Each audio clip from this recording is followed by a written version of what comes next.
Hello guys, എല്ലാവർക്കും മോമോസ് വ്ലോഗ്സിലേക്ക് വീണ്ടും സ്വാഗതം. അപ്പോൾ എന്തൊക്കെയുണ്ട് വിശേഷം? എല്ലാവർക്കും സുഖം തന്നെയല്ലേ? അപ്പോൾ ഇന്ന് ഞാനൊരു ചെറിയൊരു കുക്കിംഗ് വീഡിയോ ആയിട്ടാണ് വന്നിരിക്കുന്നത്. അതായത് ഇതാ മുരിങ്ങയുണ്ട്, പിന്നെ ഇതാ ഉള്ളി, പച്ചമുളക്, പിന്നെ ഇതിന് വേണ്ട ഒരു സ്പെഷ്യൽ സാധനമുണ്ട്. അതാണ് നമ്മളുടെ കഞ്ഞിവെള്ളം. ഇത് മാത്രം മതി. ചോറ് തരൂ പറയും. ഞാൻ പറയും, നിങ്ങൾ വെച്ച് വെക്കും. അപ്പോൾ നിങ്ങൾ ചിലപ്പോൾ പറയുമായിരിക്കും. സിമ്പിളായിട്ട് എങ്ങനെ മുരിങ്ങ താളിക്കാമെന്നാണ് നോക്കുന്നത്. സാധാരണ എല്ലാവരും മുരിങ്ങ താളിക്കുന്നത് നോർമൽ പച്ചവെള്ളത്തിലല്ലേ. ഇത് കഞ്ഞിവെള്ളത്തിൽ. അതായത് കഞ്ഞിവെള്ളം ഒരുപാട് ലൂസ് അല്ലാതെ നമ്മൾ ഈ അടിഭാഗത്തുള്ള ആ തിക്നെസ് ഭാഗമില്ലേ, അവിടെ നിന്ന് കുറച്ച് കഞ്ഞിവെള്ളം എടുത്തിട്ട് വേണം നമുക്കിത് ചെയ്യണമെങ്കിൽ. അപ്പോൾ നമുക്കൊരു കാര്യം ചെയ്യാം, ഇത് താളിച്ചിട്ട് ഞാൻ കാണിച്ചു തരാം. അപ്പോൾ നമുക്കിത് താളിക്കുന്ന ഒരു വീഡിയോ ആക്കിയിട്ട് എങ്ങനെ ഇതിന് മെയിനായിട്ട് എന്താണെന്ന് വെച്ച് കഴിഞ്ഞാൽ ഇത് ജസ്റ്റ് ഇത് താളിക്കുക. ഇതിന് ഏറ്റവും ബെസ്റ്റ് ഏതെങ്കിലും ഫ്രൈ ആണ്, അതായത് ഉണക്കമീനോ അല്ലെങ്കിൽ പൊട്ടാറ്റോ ഫ്രൈയോ. ഇത് രണ്ടുമാണ് ഇതിന് മെയിൻ കോമ്പിനേഷൻ എന്ന് പറയുന്നത്. അപ്പോൾ നമുക്കൊരു കാര്യം ചെയ്യാൻ പറ്റുക, താളിക്കാം. ഓക്കെ, താളിക്കാനുള്ള ചീനിച്ചട്ടി അടുപ്പിൽ വയ്ക്കുകയാണ്.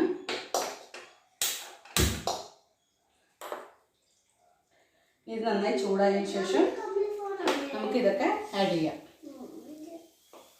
ഓക്കെ,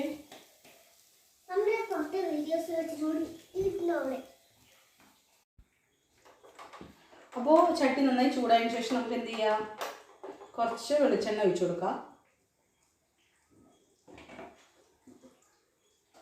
കടുക് ഇടേണ്ട ആവശ്യമില്ല. വലിയുള്ളി, പച്ചമുളക്.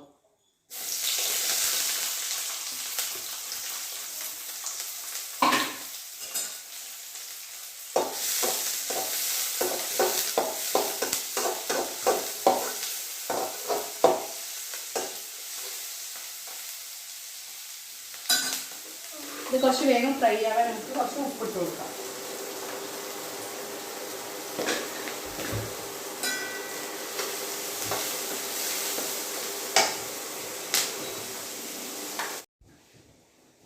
ഇപ്പോൾ കഞ്ഞിവെള്ളം നന്നായി തിളച്ചുകൊണ്ടിരിക്കുന്നുണ്ട്. നമുക്ക് വേണമെങ്കിൽ കുറച്ച് മഞ്ഞൾപ്പൊടി ഈ സമയത്ത് ഇടാം, താല്പര്യമുള്ള ആൾക്കാർക്ക്. എനിക്കിതിൻ്റെ കളറ് കുറച്ച് മഞ്ഞ കളർ ആവുന്നതാണ് ഇഷ്ടം. അപ്പോൾ കുറച്ച് മഞ്ഞൾപ്പൊടി ഇട്ടിട്ട് ഒന്ന് തിളക്കട്ടെ. അതിനുശേഷം നമുക്ക് എന്ത് ചെയ്യാം, ഈ മുരിങ്ങ ഇതിലിടാം.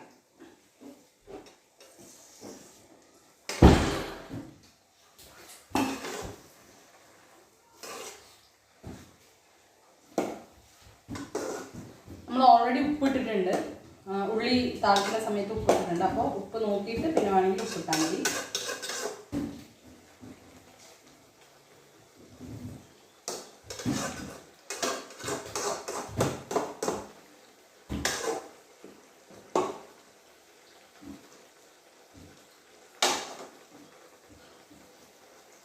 അപ്പോൾ എനിക്കിതിന് കുറച്ച് ഉപ്പ് ആവശ്യമുണ്ട്. അപ്പോൾ ഞാൻ കുറച്ച് ഉപ്പ് ഇടുക.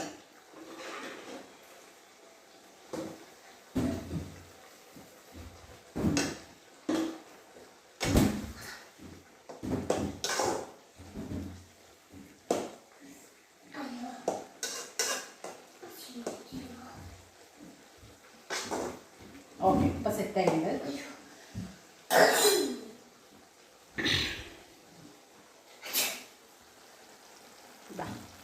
അങ്ങനെ നമ്മളുടെ മുരിങ്ങ താളിച്ചത് റെഡി ആയിക്കൊണ്ടിരിക്കുകയാണ്. ഇനി ഒരു 5 മിനിറ്റും വേണ്ട, ഒരു 2-3 മിനിറ്റ് ഇങ്ങനെ തിളച്ച് കഴിഞ്ഞിട്ട് വേണമെങ്കിൽ കുറച്ച് പച്ചവെളിച്ചെണ്ണയും കൂടിയിട്ട് മേലെക്കൂടെ ഒഴിക്കുക, എന്നിട്ട് ഓഫാക്കി വയ്ക്കുക.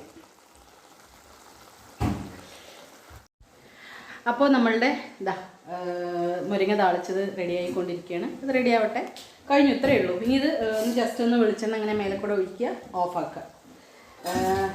അപ്പോൾ നമ്മളുടെ ചൂട് ചോറും പിന്നെ ഇനി ഞാൻ ഇനി പൊട്ടാറ്റോ ഫ്രൈ ചെയ്യും. അത്ര തന്നെ എൻ്റെ ഇന്നത്തെ കറി. ഉച്ചക്കലേക്കുള്ളത് അതാണ്.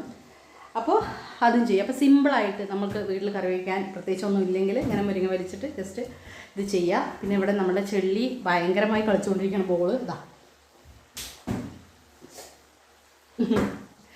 അവൻ കളിച്ചുകൊണ്ടിരിക്കുകയാണ്. അപ്പോൾ നമുക്കൊരു കാര്യം ചെയ്യാം, ഇതാ നമ്മളുടെ കറി സെറ്റായി ഗൈസ്. അപ്പോൾ ഇത്രയൊക്കെ ഉള്ളൂ. അപ്പം മുരിങ്ങ കൊണ്ട് എങ്ങനെ കഞ്ഞിവെള്ളം കൊണ്ട് എങ്ങനെ മുരിങ്ങ താളിക്കാമെന്ന് മനസ്സിലായില്ലേ? സിമ്പിളാണ്, പക്ഷെ നല്ല ടേസ്റ്റുമാണ്. എരിവ് ഇപ്പോൾ കുട്ടികൾക്കൊക്കെ ആണെങ്കിൽ മുരിങ്ങ കഴിക്കാത്ത കുട്ടികൾക്കാണെങ്കിൽ ഇങ്ങനെയൊക്കെ ചെയ്ത് കൊടുത്തു കഴിഞ്ഞാൽ ഇപ്പോൾ കഞ്ഞിവെള്ളത്തിൽ അതിൻ്റെ ഇത് ഇറങ്ങുകയും ചെയ്യും. നല്ല എഫക്റ്റാണ്, നല്ല ടേസ്റ്റുമാണ്. ഓക്കെ ഗൈസ്, അപ്പോൾ ഇത്രയൊക്കെയുള്ളൂ ഇന്നത്തെ വീഡിയോ. ഇന്നത്തെ ഒരു കൊച്ചു വീഡിയോ ഇഷ്ടപ്പെട്ടു കഴിഞ്ഞാൽ ലൈക്ക് ചെയ്യുക, ഷെയർ ചെയ്യുക, സബ്സ്ക്രൈബ് ചെയ്യുക, കമൻറ്റ് ചെയ്യുക. ടാറ്റാ.